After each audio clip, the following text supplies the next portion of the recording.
All right, that's excellent. Okay, so I'm glad that, and I'm really thankful that the organizers thought ahead and have some live translation for you, because I do speak fairly quickly and I do use a lot of words.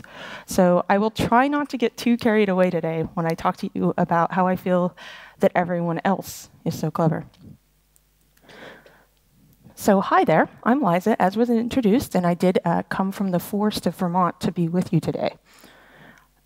But I was born and raised and lived all of my life, except for some strange time during graduate school, in the misty and romantic city of Portland, Oregon, on the west coast of the United States.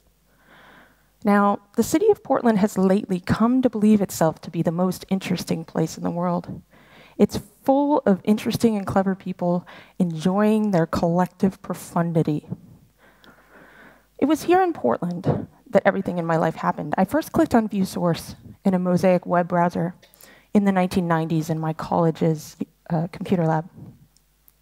And Portland is where I learned HTML 2.0 and where CSS and JavaScript lurched onto the scene. It's where the web got awkward and was a teenager and grew up. And I was in Portland as the web grew and as it got smarter and savvier and many, many things became possible with it. It feels great when new things become possible for us on the web, when there are new ways to build the web. And yet, building the web is hard. There are a stunning number of ways to skin the same proverbial cat, and that is, there is many ways to get the same thing done. There are side effects to the growth and change that we're experiencing. All of that choice, all of those options come with baggage. Change and growth present a lot of new options, and at first that seems beneficial for building the web. But too many options and choice can be tyrannical, can be an enemy to us, oversaturating us cognitively. Choice morphs from a feature to a burden. It's like a demon. There's too many choices, and which choices should we make? And how do we respond to that choice and change? There's a sense that we need to respond to change and thrash by fighting quantity with quantity. We tick boxes, we make our GitHub contribution graph all one color. We learn new languages to say that we did. It's just stuff, stuff, stuff. We are collecting skills like a Victorian gentleman of leisure collects carapaces and pinned butterflies. Building the web is a daily struggle that puts us in the middle of a tug of war of contradictory demands. There we are in the middle, vulnerable.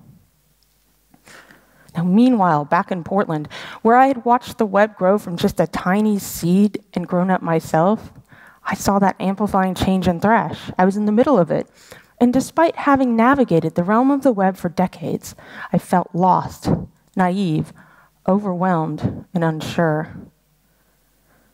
And yet, when I looked around me, others seemed to be thriving on the web, doing brilliant things within all this change and thrash constantly. How do they do that? Like, what is their secret? Why is it that everyone else seems so clever? So change, choice, and churn. I've written and obsessed about some of this before. It's a challenge to feel healthy and happy on the web. So yes, okay, choice can be tyrannical. It can be like a threatening storm. Too much choice and you get overwhelmed and it feels really unpleasant. Now, I did not come up with this idea. It is the brainchild of the late Alvin Toffler from his thinking in the 1970s and his seminal book called Future Shock. Overchoice, that's the idea of choice overload. Making a choice can become overwhelming when there are too many interchangeable and equally valid options. Choice can be a paralyzing force, a monster, a choice monster, a too many options beast. Compounding this, the web demands multidisciplinary competencies. In fact, many of us are drawn to the web because it's an interesting and evolving combination of things, not just a single specialty. And yet, being a generalist means that we have to make choices in multiple directions on multiple axes, that we're getting our attention and energy torn asunder all the time in multiple ways. One might think, if I'm such a chatterbox about all of these pitfalls, I should transcend them, avoiding falling into the same traps and sadnesses that I already know about. And that, having come up with awfully neatly packaged metaphors and aphorisms that I can deliver like little self-help pellets during talks, that I'd be well-armored. Well-armored against overchoice paralysis, distractions, self-doubt, and the overarching, dissatisfying feeling of never truly mastering things or meeting one's own expectations. That I'd be feeling just as clever as anyone else out there building the web. But as it turned out, I'm just as vulnerable as anyone else. Maybe even more so because I'm sort of a delicate and sensitive flower. Meanwhile, back in Portland, I really was trying to practice what I preached. And yet, in the past year, I had started to feel especially sad. You could tell I was flailing because I was having trouble finding balance. I would engage in feverish, intense activity in one focused area to the expense of all else. Now, I scrabbled along behind like a small rodent, leaving behind the occasional turd of half-completed personal projects and thoughtlessly dashed off blog posts. I wavered between trying to be nice to myself and then beating myself up for not producing, for not thriving. I felt like wasted potential. And I began to turn more and more inward, away from the topics and people of the web to try to quiet it all down. I had these voices in my head. I should be doing more things, more meaningful things. Everyone else is. Think of the kinds of things I could be doing to change the world, to do something meaningful, and yet I'm doing comparatively nothing. And yet, the world around me was so clever. You see, I didn't feel clever at all. I felt tired.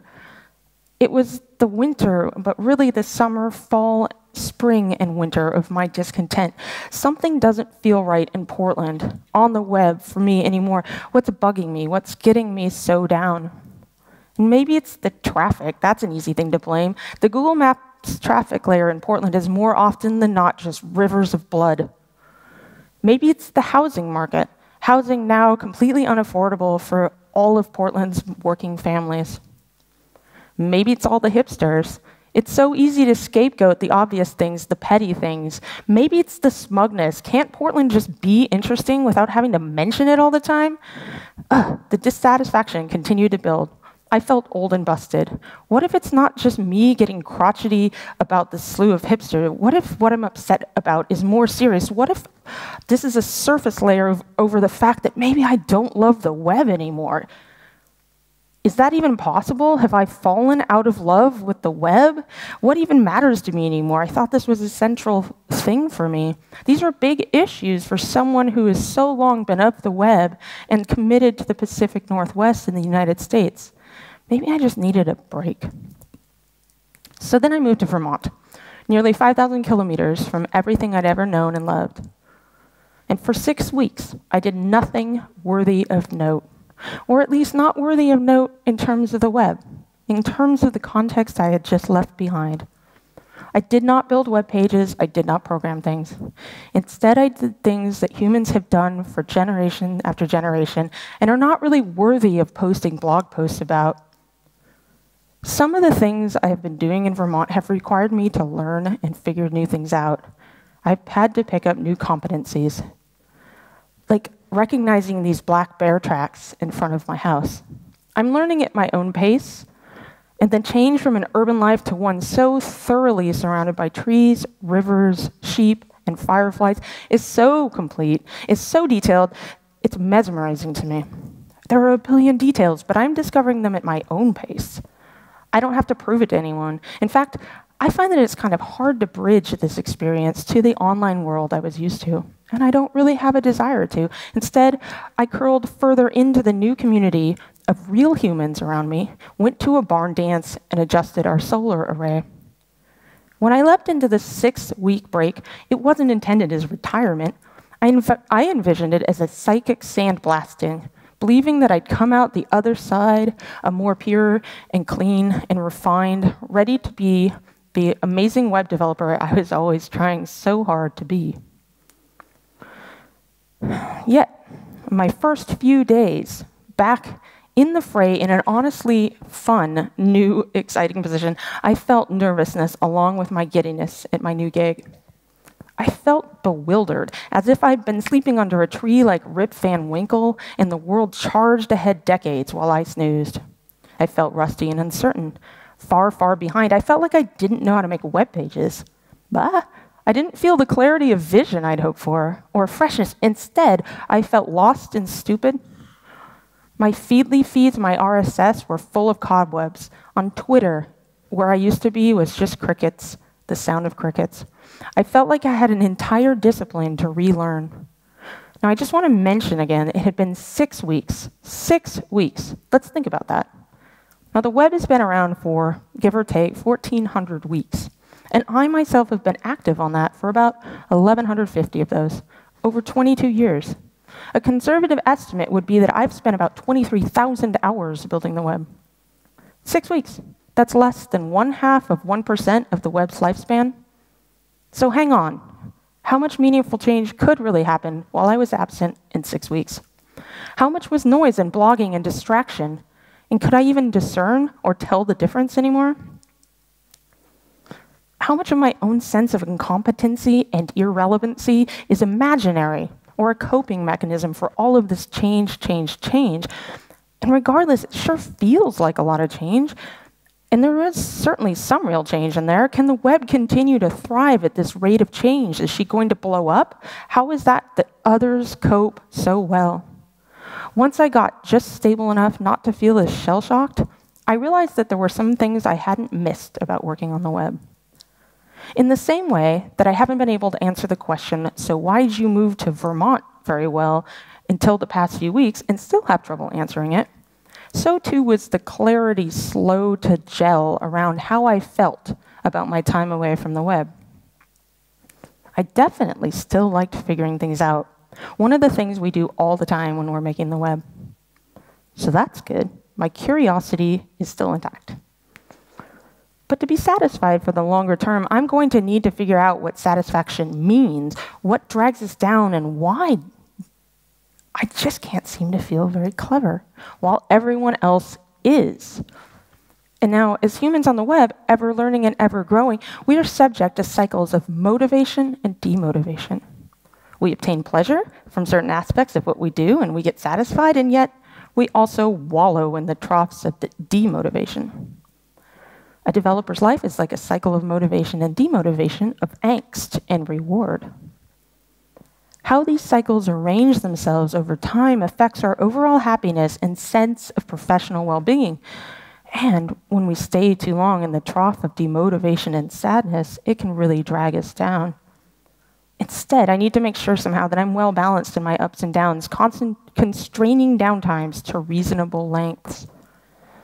Oh, cry, cry, you might be thinking, work is, after all, work. It's not all fun and games. My eventual individual flameout probably means nothing in the grand scheme of things. But if a whole slew of us, all of you, are starting to have the same problem, flailing more than cheering, the burnouts start having meaning. If we're all miserable and if we all start feeling hopeless or dumb, the web itself is at risk. I'm not going to say the web is dead or even that it's about to die. That's not where I'm at, and there's plenty of other people to try to say that. And the web is always at risk from something or other. But the web tends to self-correct, to heal when things get slightly misshapen. It's an organism that tends to bounce back. And yet, the web is built by people. It's a people's creation. If more of us start feeling like it's a soul suck to build it, if that feeling takes over, if it grows like a cancer, wearying us to the very core, then we have a real problem. The web is at risk because the smart people who build it are at risk of sadness or anger or rage quitting. I don't want us all to rage quit the web. So you see, this lack of cleverness that I feel, and I think sometimes other people might feel it as well, in comparison to the big churning world of the web, that's a symptom. A symptom of this thrashing journey that doesn't have quite the right shape for long-term joy. How did I get on this path, and how much of it is shaped outside of my own influence? When reflecting on the challenges of being a generalist in the past, I've found a few common things that drain one's motivation. These aspects tend to tug down on our available fuel until we're empty and dried out. And change is one of those. Change, which keeps coming up. Ever change. Change for novelty's sake. And change is our job. We deal with it. In fact, we ask for it. Do more, we demanded of the web, and we chanted it louder and louder. And the web standards bodies and the browser makers and the platform and hardware makers, they listened. And they have done much of our bidding, and now, new features are dropping like cheerful bombs all around us all the time. Now we are reaping the whirlwind, and it can be tempting to freak out. There have been even ideas that we should freeze the growth of the web, that we should all together pause and breathe and have summits together and figure things out before moving forward. A sort of like a panicky standby button for the web. Do we need to press that button? We require change, and yet change is killing us. So how's that for a paradox? And how much of this culture of change, always, always, always, is now woven into the warp and weft of the web's fabric? Complain, complain, complain. Okay, instead of listing off all the stuff that makes it harder to be on the web, is there a way to look at this a little more positively? I mean, recall, there were things that I did miss while I was on my break. And I still want to be of the web. So yes, okay, I miss figuring things out. That's good. But what else goes into the bucket of good things, the motivating side of working on the web? As a thought exercise, I gave myself a reflective moment to come up with 3 experiences in the past few years that have been a similar kind of satisfying to what I want to feel. The kind of satisfaction that I seek in my vocation, the kind of experiences that make me think I could be very, very happy for a long time. I came up with one experience before, one experience that actually happened during my break from the web, and one that has happened since. So my first experience is from a few years ago, and my second, like I said, is during my break, my third since. My first experience was at a conference called Over the Air in the UK. Over the Air is a yearly grassroots 36-hour hacking conference in the UK focused on mobile and related technologies. In the years I attended, it was at Bletchley Park, which is where Alan Turing and others broke the Enigma code during World War II, and many seminal things happened for inventing computers and evolving cryptography. As the hacking during the conference can go all night, attendees are encouraged to camp. In fact, I'm probably in that tent or one near it. Now, normally when I speak at conferences, I don't get the opportunity to get as involved in the conference itself as I would like to, but this time I broke free of it. I entered a hacking contest. There I am doing that next to my friend Matt. The National Museum of Computing, which is next door to Bletchley Park, was looking for help to create a cross-platform JavaScript-driven timeline slideshow. And so using existing open source bits and pieces and working well into the night, I cobbled together a prototype. That was my first experience. My second meaningful experience was while I was on break, and I baked a cake. Now, hold on, not just any cake. This was some cake. It had 3 layers, poured over with a slow-made ginger and vanilla bean syrup. And the layers themselves were chock full of candied ginger, wasabi, and dark chocolate, filled with ganache, frosted over, and sprinkled with black sesame seeds. And then I took this massive cake and served it to people I'd never met, my new neighbors. So that was a leap of faith. And my third experience, the one that's happened since I've been back on the web, was my involvement with the Johnny 5 Inventors Kit. My first project at Boku was awesome, which is a word I don't actually use very often. I got to help Boku work with SparkFun to launch the new Johnny 5 Inventors Kit. And what this is a beginner's kit with all the parts you need to build a bunch of stuff on hardware in the real world using Java and controlling it with JavaScript. I helped with the guide, which walks through 14 different experiments, built using the JavaScript-controlled Tessel 2 development board. My role involved editing and clarifying existing content, writing content, testing, and even adding a few examples to the guide. So these are my three examples, three completely different experiences over time. So in 2013, at Over the Air, and then making my cake during my break, and the Johnny 5 Inventors Kit. And they all made me feel good, and good in a common way I want to explore. I want to understand this feeling so that I can find other things like this, find what they have in common, and feel good about life. And one of the things they all had in common, something I think is important to seek, is craft. But there's also a way of setting a stage for that craft, and that's ritual. And ritual can be meditative, slowing you down and paradoxically making you more productive by giving you the right context in which to exercise your craft. And what do I mean by that? I mean like preparing the ingredients for a cake neatly on the counter before you start, or maybe initializing a GitHub repository and starting some automated workflow, or structuring an application. Rituals tend to get you into a zone for exercising your craft, and repeated practice of this leads to mastery.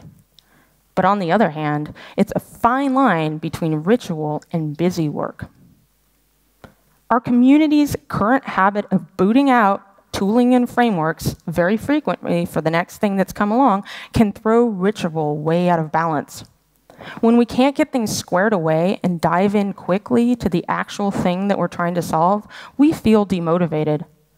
That is, too much churn in the space of ritual can lead to days that are all chores and no actual work. Software engineers automate away a lot of chores, but when the system changes so often, you're left solving the same build and workflow and maintenance problems over and over again, and that is not satisfying. Craft can be an elegant thing, like musical phrasing or calligraphy in your code. Let's make sure we're able to craft and not just do chores all the time. And I was able to do these and get to my craft quickly in all three of these examples.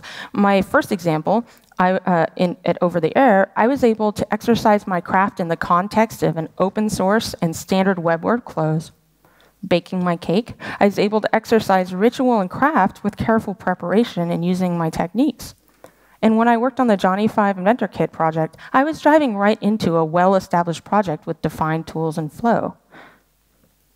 So that's one thing, ritual and craft. But there's also this powerful notion of constraints. And constraints are the antidote to overchoice. Again, I didn't make this up conveniently. It's another one of Alvin Toffler's great ideas. And though constraints may seem like a cage, we are actually creative within them. They free us by freeing us from some of the choices. Options are removed, which is actually like a freedom, a relief. And I even have a fake constraint in this talk that isn't necessary, but helped me frame it. All of these things, all of these characteristics I'm identifying in these pleasing experiences start with C, craft, for example. So I even invent my own constraints sometimes to help me along. And so in my three examples, constraint absolutely played a role. When I was working on the JavaScript thing for Over the Air, I was very constrained by existing requirements, extreme time pressure. With baking a cake, I was constrained by the tools I had, my new kitchen, the ingredients I could find in the middle of the forest where I live. And with the Johnny 5 Inventors Kit, I joined a project already in process, so there were tons of constraints, really clear goals, and tons of time constraints.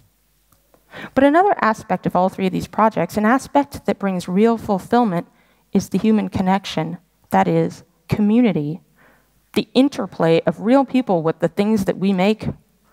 For me, open source technology and the openness in general of the web platform is likely the most important thing to me, value-wise. The democracy of the web endures and keeps me committed to the vision of the web. It's vital.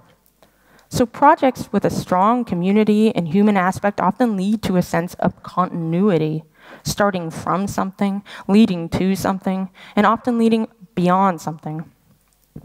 So with the project or the hacking contest I entered at Over the Air, I helped people because I was making something this museum needed, and it ended up leading to something amazing. When I baked a cake, it made my neighbors happy, connected me to them, and it helped me create new relationships. And with the Johnny 5 Inventors Kit, I was able to help people learn, which is very important, in education, and I was happy working with my team.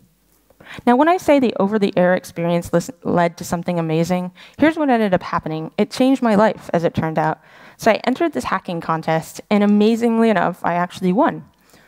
And my reward for this, my award for winning the hacking contest, was an Arduino starter kit, one of the originals. I took this starter kit home. I'd never done anything with circuitry in my whole life, and I did it start to finish, every single word, every single exercise. It changed my life. I realized I'd found something I loved. And so I graduated from that and started reading more and learning more and contributing to some open source projects.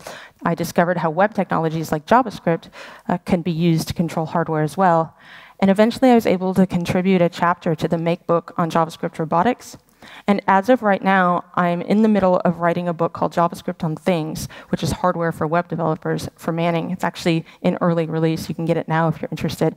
So that's a pretty phenomenal effect that doing something community-related helped me have. And another aspect, I think, that ties these all together, that really makes me feel good about working on the web, is when I feel competency. So when I worked in the night hacking away on this project for over-the-air, it felt exhilarating. In a nutshell, I felt competent and challenged at the same time. It's a condensed sense of leveling up, of building on things I already have. And when I baked the complex cake, I drew on prior experience of baking cakes, but adapted it for the challenges around me, the new and different kitchen, the slightly different ingredients. I felt confident and challenged at the same time. And more recently, working with my colleagues at Boku, I felt good about what I brought into the Johnny 5 Inventors Kit project. Experience with technical editing, synthesizing complex topics, and working with educational content. I felt good and challenged at the same time. The sense of competency came from applying pre-existing experience and expressing it as craft. Sure, there were challenges to surmount, but I reached for goals from a good foundation of established skills. It can feel very, very hard to feel competent if you feel like you're attacked by constant change, when everything is changing beneath you, and like you can never gain expertise in something before the next change comes along. It's hard to feel good at what you do if you never have time to make it past the hello world of whatever technology you're learning today. But I was able to feel competent with each of my 3 examples in different ways. Too fast, okay. So projects that are satisfying and meaningful have several common aspects, as I've talked about. These were keys to helping me create a feeling and a path with lots of good motivation. We'll do that again, all right. I've been trying to put my finger on what's different about living in the state of Vermont in the forest, this big move I made this year. Why it feels so satisfying to get things done in Vermont. One thing I've noticed is that I'm using things I haven't used since my childhood. Timers, egg timers, number 2 pencils, real pencils. I'm writing phone numbers down next to the phone on a pad of actual paper. I first tried describing it as going back in time.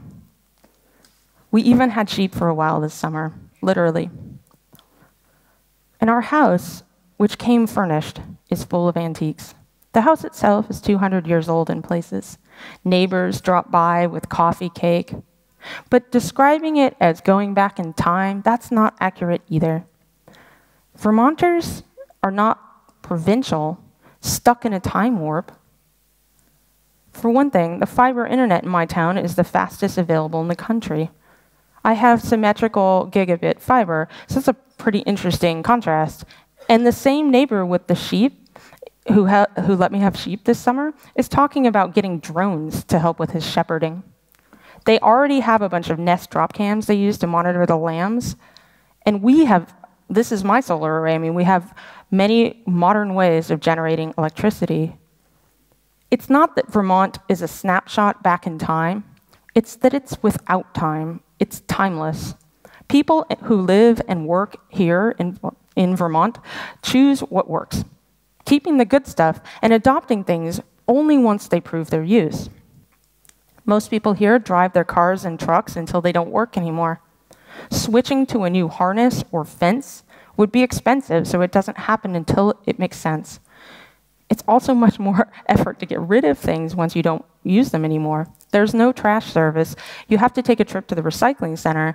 And though it's kind of entertaining, it is very time-consuming and makes you very aware of the things you're discarding. So it's not that things evolve slowly in Vermont because the culture doesn't want to change. It's that a slower evolution makes sense. There's a clear cost for change, and change is evaluated in the bigger picture. So, why don't we do that? Hang out in the bigger picture more. This hit me in a rare bolt of clarity while I was driving back from a family wedding in New York State recently, thinking about these things. Our day-to-day context is so zoomed in, so detail level. What if we could all zoom out a bit, stop living in 6-week or even 1-week cycles, but think about how change is shaping the web in the bigger picture? Right now, everything is so tiny focused. We're all in the details. We're pressured into reacting to change, not shaping change. Urgency gets confused with importance. And what will the web be in a year, 2 years, 5 or 10? Can you picture it? I'm not sure I can. And instead of seeing each changing detail in isolation, is it possible to plug it in and see how it fits into the complex surrounding context? And can I do better at recognizing noise as noise?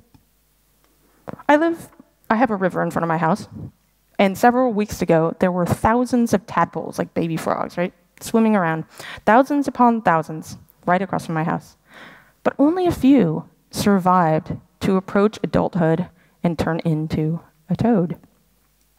If you'd taken a snapshot several weeks ago, you'd be overwhelmed by so many tadpoles, but now it's a more mature landscape with only a few young toads. And that's the thing with change hitting the web faster now. It's good and innovative, but it helps to remember that features as they arrive are like tadpoles. You don't have to catch all of them with your net, and they're easier to pick up and pick out when they make it to adulthood. There is rampant short-sightedness and novelty in the 24-hour news cycle, politics, entertainment, everything all the time. We are vulnerable to the shiny and energizing quality of constant forward motion and change, but we don't need to be like this all the time. I don't need to be like this. I can control some sense of my own destiny. This has been a year of huge changes in perspective for me. Just a few months ago, I pulled up stakes and left my hometown, a place I love very much. I took a break from the web, another thing I love very much. My new place in Vermont gives me the ability to reassess the things that motivated and demotivated me, to understand what's going on, to realize that cleverness might be an illusion. My self-doubt in terms of cleverness is fading as I am making my own changes needed to fix and heal my own relationship with the web. So I have been able to change in this perspective. And this always runs much slower when it's being projected. Let's see if I can speed it up. Well, that's kind of fun. We get to look at the bottom of my face as I'm wandering around. This is in Portland. It's almost over now. And done. All right. So as I was saying, a lot of this is actually on me. I have responsibility for my own happiness. I need to assert myself more and reject some of the noise. This is part of what drove me to change my lifestyle so drastically in the first place. Now, while all of us respond slightly differently to the pressures of immense change, I know that it's stressful for nearly all of us to be pressured with all this change all the time. I truly want us all to be able to keep feeling the spark that led us to the web in the first place.